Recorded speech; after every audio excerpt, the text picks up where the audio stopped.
Welcome to the Slop Farm. Enjoy the video. In this video, I will explain how to cook porridge for a sick person.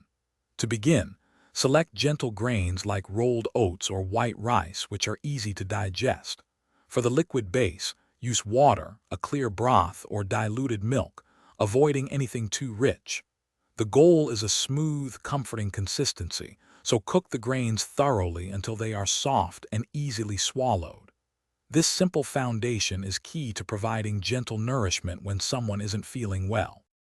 Once your base is ready, it's time to add some gentle flavor.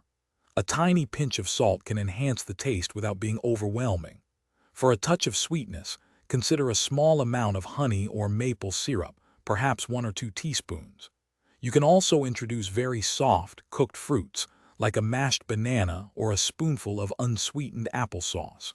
Remember to avoid strong spices, nuts, or high-fiber additions that might upset a sensitive stomach. Achieving the right consistency is crucial for easy consumption.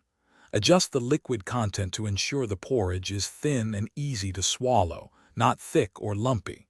Always serve the porridge warm, never piping hot, to prevent any discomfort. It's often best to offer small, frequent portions, perhaps 1/4 to 1/2 cup at a time, rather than a large meal. A clean, inviting bowl can also make the experience more pleasant.